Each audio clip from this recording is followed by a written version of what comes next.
श्रीः श्रीमते रामानुजाय नमः। श्रीमते निगमान्तमहादेशिकाय नमः। श्रीकोदण्डरामपञ्चाशत् आदौ प्रपद्य निखिलान् करुणाभरणान् गुरून् कोदण्डकरुणाश्लिष्टं सेवे मधुरराघवं कोदण्डश्रियमातनोति पदवी मध्यास्थितो दक्षिणां सञ्चारेण सनातयन् सुकृतिनो न सीतया संयुतः श्रीमत्यायतने तडागसुभगे सेवां दिशन् स स्वयं भास्वद्वेषदिवाकरः करुणया जेजीयते राघवः। क्षेत्राणि द्रविडेषु सन्ति बहुधा दिव्यानि सत्वोत्तरा प्यारामादियुतानि तानि भगवत्प्रेष्ठानि पुष्टानि च तत्र श्रीमधुरान्तकं बहुगुणं पूर्वं मयिद्भिः पुरं कोदण्डे श्रियमुद्वहन् विजयते तं दण्डवत्सन्नतः कोदण्डं धरमान एव धरणित्राणाय बद्धादरो लीलां दण्डतरत्वरूपमहितं व्यक्तीचि कीर्षु स्वयम् आशां धर्मपतेरुपेत्य कृपया विद्धः परं मादृशान् त्रातुं सम्प्रति दिव्यदेशनलयः प्रीत्याश्रिया भ्राजते सेवार्थं तपसि स्थिता बहुगुणा रामा मुनीन्द्रा प्रभो सञ्चारेण पुनन्ति देशमखिलं व्यक्तिं तवाशामते व्याक्तिस्ते गगने वने च गहने नीरे च तीरेऽम्बुधेः तस्मात् सञ्चरतां पचेलिमफलं त्वं भ्राजसे राघव वैशिष्ट्यं परिचिन्तवता इह सतां दुष्टौ न पर्याप्तता शिष्टा यत्र विशिष्टभक्तिभरिता यत्सेवया निवृताः आरामे वकुलाटवा परिगते रामाभिरामो भवान् तत्त्वं साधुहितं च भूरि पुरुषार्थं पुष्कलं यच्छसि केचिद्रङ्गशयं वदन्ति परया भक्त्या महान्तं प्रभुं केचित्तान् अरुरुन्धते परमया भक्त्या तथैवादरात् शेते साधु समर्चितस्य भवतेत्येयं जगुः कारणं त्वामेवात्र विदां करोमि करुणापूर्णं महान्तं ध्रुवं शास्त्रेणावगतं महत्त्वमतुलं सङ्केततं कल्पितं बुद्ध्या वा कुशलैः कृशाग्रदिशनैः सुस्थापितं पुष्कलम् आस्तां तन्मधुरान्तकेतु विदितं चाबालवृद्धोदितं प्रत्यक्षं प्रवदामि पूर्णपुरुषं रामं महान्तं मुनां कोदण्डः करुणामयस्तव करे विभ्राजते शोभनः कोदण्ड्यो भविता यदास्ति सुभगा पार्श्वे क्षमा नन्दिनी उच्छायं परमं प्रपद्य सकलान् आकर्षयत्यन्वहं तं सेवे करुणाकरं मुहुरहं शार्गावतारं परं कोदण्डौ रुजिनं विनाशयतु ये मद्वित्तवत् सञ्चितं यज्ञा दर्शनतः प्रयाति विलयं सज्जस्य सञ्जस्य वा ज्ञानादो न हि शुश्रुवे कथमपि त्वत्तोऽन्तरङ्गे ध्रुवं दृश्यं कोमलगातशोभिन इमं कोदण्डमाराधये एकेनापि कृतेन तुष्यति भवान् साधूपकारेण च पाञ्चस्तत्प्रतियन्ति तत्त्वमधुना जानामि निश्चप्रचम् ईजे यत्सुतसाख्यतो दशरथो येनात्मजं लब्धवान् तत्कार्तज्ञधिया विभण्डकमुनेः सेवां ददस्यन्वहं यो यस्सेवितुमीहते प्रभुममं कोदण्डपाणिं श्रिया जुष्टुं सत्तपसां प्रचेलिमफलं प्रादुर्बभूव स्वयं एच्छादि मधुरान्तकं परिगृहीतं वासयोग्यं पदं संसेव्याशु वयं लभेमहि फलं हित्वामि पुष्टं तपः विश्वामित्रपुरःसरेषु विभवे पुष्टेषु ते सेवया विख्यातेषु तपोधनेषु भगवत्सेवा परेष्वन्वहम् अङ्गेभ्यः समितो विभण्डकमुनिस्त्वां सेवितुं दक्षिणाम् अर्चायामपि तस्य दर्शनमिह चेत्रे ददासि ध्रुवम् अब्धिं सम्परिशोषयामि गदितं जानामि तीरेऽम्बुधेः लङ्कां दाहयितुं निजं प्रहितवान् दूतं कपीनाम्बरं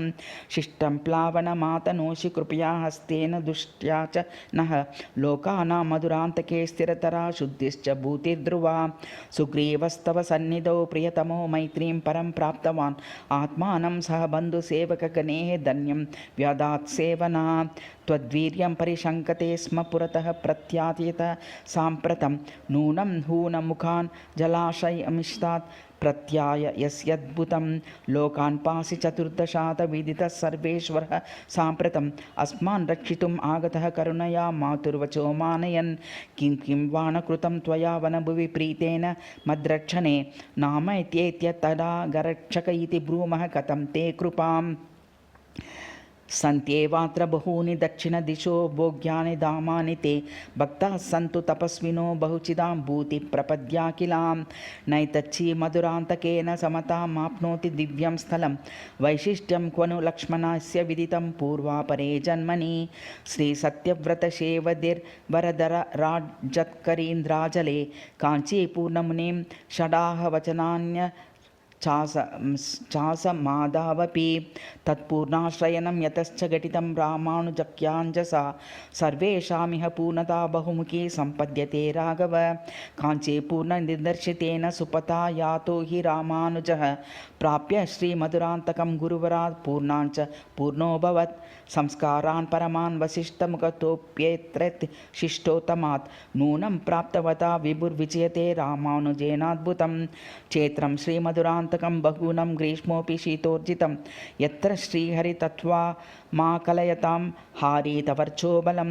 पूर्णं शालिभिरुञ्जितं कलगणैर्जुष्टं महद्भिः पुरं सत्यं सत्यसमे विभाति मुदितः कोदण्डरामश्रिया गम्भीरे मधुरे तथैव सुभगे पूर्णे महोत्सेविते दिव्ये पुष्करसन्निभे सुमहति स्रात्वा मुदा कर्दमे निर्धूता किल कल्मषा सुमनस्सत्त्वामुद्यत्ता सेवितुं पूर्णाधन्यतमा नयन्ति दिवसान् अत्रैव रामाद्भुतं विश्वामित्रमुखादिदं सुविदितं त्वां सेवितुं कानने सिद्धा स्वीयतपोबलेन भवतस्तस्त्वं विदित्वा स्थिताः तेष्वाराध बिवर्षसीव करुणां नेदं विचित्रं प्रभो मामज्ञं वृणुषे तथा विवृणुषे मह्यं तनुं स्वामहो पुण्यां ते महतीं कथा लिखितवान् वाल्मीकिरत्यद्भुतां यां च प्रीतिपुरस्सरं परिषदि श्रुत्वा मुद्रं प्राप्तवान् तद्दिव्यं चरितं चकास्ति भुवने रामायणं शोभनं मदाख्ये कथमादरो भवति ते चिन्तामिमां छिन्दि मे भक्तास्ते हि तपस्विनो बहुमुखप्रज्ञा बुधैः सम्मताः शिष्टास्ते प्रभवन्ति वैभवकथास्ता विस्तरात् वर्णितुम् अज्ञानं सुदृढं विदन्नपि निजं त्वद्वीक्षणाच्छोदितः यद्यच्चिन्मकृपाभरेण मनसा हि राघव स्वीकुरु रूपं मानुषमाददासि कृपया त्वत्वं ततः किं गतं दूर्तो नाशमियाय राक्षसपति रूपं च दे दृष्टवान् पुंसां चित्तहरे स्थिते त्वयि सदा सर्वेऽप्युतुष्यन् परम् अर्चायां तव सेवया वयमिहा मोदामहे साम्प्रतं किं ब्रूयायः वैभवं गुणगणैर्जीजीयमानस्य ते किं कुर्यां चरणारविन्दयुगले सेवां विना साम्प्रतं किं त्वं श्रुतिघोषितं भगवतः कोदण्डरामादृते किं वा जल्पतु पामरोऽपि भुवने किं वा गतं वैभवे दिव्यं ते चरणाम्बुजं भुवि सतां कल्याणकारि ध्रुवं यत्सम्बन्धिं रजः प्रपद्य महिलाल्या सुपूताभवत् भ्रातोपानहमादरेण धरणित्राणाय संसेवते तेनास्मद्भुवि सञ्चरन् वितनुषे सर्वान् सुपूतान् प्रभो माधुर्यं तव नाम्नि साधु विदितं भक्तोपभोग्यं सदा विश्वामित्रमुनिर्जगाद मधुरां रामेति वाणीं तदा मुग्धो रामगुणेषु सत्यवचनस्तातोऽपि रूपे तथा को वन्यो भयमुष्टते भयसुतात् ते नाम भोग्यं हि नः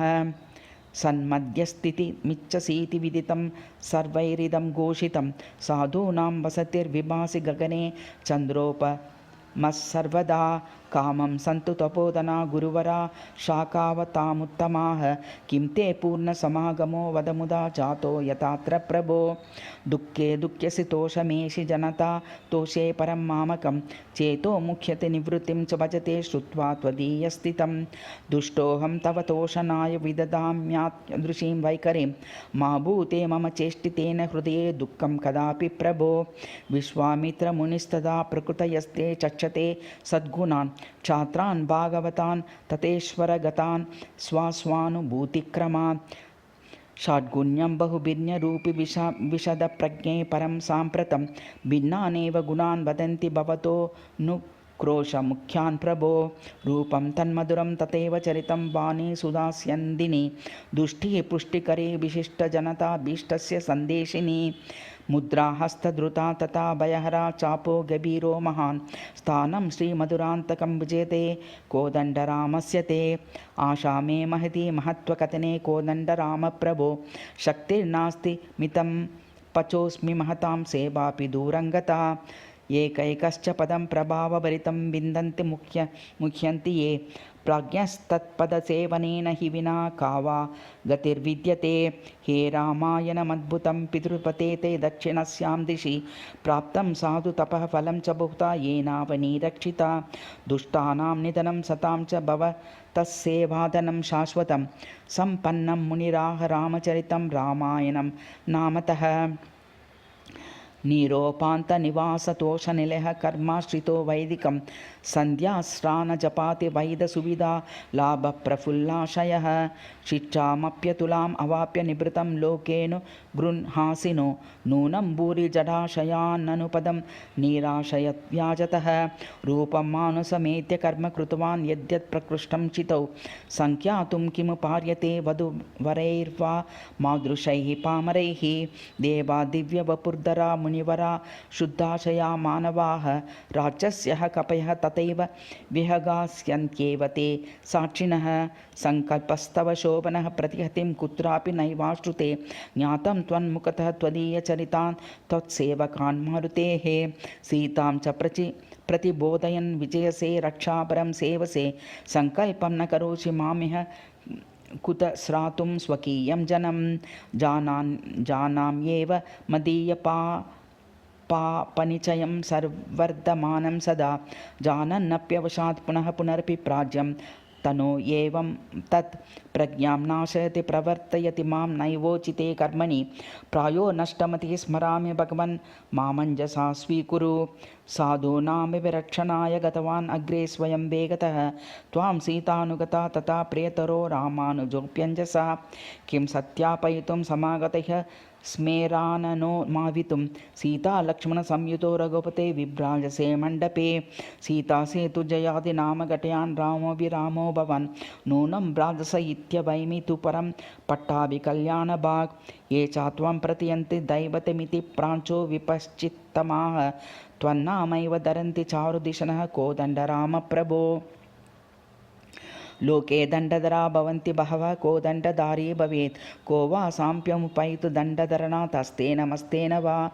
कोऽन्वस्मिन्निति गायता परिचयं सम्प्रापितस्त्वं परं को दण्डं धरमान एव वहसे नामापि दिव्यं प्रभो विश्वासो मम वर्तते तव पदे भारो पितः सम्प्रति त्वां मां नैव परित्यजेरिति मुहुः प्रत्येवे न कन्दिन्वम् अम्बायन्यजगाद नास्ति भुवने यो नापराद्वेदिति श्रुत्वोक्तिं कपिशेखरस्य पुरतः को वा न विद्ये धृतिं भोक्तव्यं सकलं शुभाशुभफलं कर्माधृतं निश्चितं वक्तव्यं न हि विद्यतेऽत्र विषये लोकप्रमाणं प्रभो तत्स्वेवा विहति प्रदायिनी मुदा दुःखाकरे कर्मणि कस्मात् पातयसीति खेदमधुना जातं तो दूरीकुरु सान्निध्यात् सरसं तथैव वकुलामोदप्रकृष्टं पुरम् आशामाशु शुभेन पूरयसि वा भावेन मे दक्षिणां शीतोपप्लुत एव तिग्मकिरणं संसेवते प्रायशः तां सां श्रुतिकं प्रपद्य समये त्वां सेवते शीतलं चित्ते शीतलता न चैव भवता सीतावृतः सर्वतः सीता शीतगुणालतैव विटपं त्वामाश्रिता सन्ततं छायां यच्छसि शीतलां श्रितजनेभ्य सर्वदा राघव सैन्यं दुर्गतिदूरकारी भवतश्चापाङ्गयोस्तात् प्रभो तप्तोऽहं वृषदारुणैरतिदनैः दुर्दन्तकर्माग्रिभिः दुग्धोऽहं कलभाषणेन वचसा वित्ताशयाचार्दितः तुष्णाकर्षति ते तैलसेचना नमि वाङ्खारत्माप्तः कलौ दिव्यापाङ्गनिरीक्षणामृतजलैस्तापं ममापाकुरु निद्रायामपि दुर्निवारस् सुमहत्स्व प्राणुभूत्या वृषं वाचा वा मनमापि वा किमपि वा कुर्वन्नयामि क्षणान् किं न क्रियते गतानुगतिकं रात्रिन्द्वं नश्वर त्वत्कार्ये तु न लभ्यते क्षणलवो ब्रूहि प्रभो कारणं माहात्म्यं तव शाश्वतं श्रुतिशिरो भूषायितं शोभनं सिद्धं तत्स्वत एव साधुदिशना प्राञ्चो मुनीन्द्रा जगुः स्तूनाकातनयेन राक्षसमुखैर्यद्वा प्लवङ्गाधिपैः भूयो देवमनुष्यपक्षिनिवहे सृष्टुप्रतिष्ठाप्य ते वाल्मीकिर्विवृणोति षोडशविधप्रश्नेन ते वैभवं पूर्णं नारदभाषितं विधिवशात् लब्धोत्तराण्यञ्जसा तद्रामायणमद्भुतं विजयते सौवर्णमत् युज्ज्वलं यस्मात् षोडशवर्णनान् विलसति त्वं सर्वदा राघव सेवां ते कथ आप्नवानि लघुतामाश्रित्य सर्वेष्वहं वर्ते वाचि समः कथं नु भविता वाल्मीकिना भूतले चेतो जर्जरितं स्थिरं मुनिरहं नैवास्मि भक्तोत्तमः कायेनापि वैश्वरेण तुलना किं न स्यात् प्रभो मानव पूर्वोराचरितं तवस्तवनमित्यस्माद्विहेतोरहं वर्णानां निचयं समर्पयाम्यहं स्तोत्रात्मना स्वीकुरु सर्वे प्राज्ञतमान चैव भुवने ज्ञातं त्वदेयं प्रभो कोदण्डं धरमान एव कृपया वीक्षस्व मां साम्प्रतं सिद्धार्थे तु मुखासुशोभनदिने दिव्याभिषेकोत्सवे प्रीतः सन् करुणाकरोर्च मुखात् श्रीमत्तुलस्या सह भूयोनुग्रह काम्यया दिशति मे स्निग्धतां दशां स्म प्रभुः तद्भूत्या परिकल्पितं विलसतु स्तोत्रं सुनीराजनम् आत्रेयः कविवादिसिंहगुरुराट् सेवारतः सन्ततं प्राज्ञैरद्भुतशेमुषी विलसितैराचार्यवर्यैः सदा प्रीत्या साधु निरीक्षितो व्यरचयत् कोदण्डरामस्तवं दासः श्रीनिधिराघवो मधुमयः प्रीणातु मे राघवः इति श्रीकोदण्डराम 50 समाप्ता।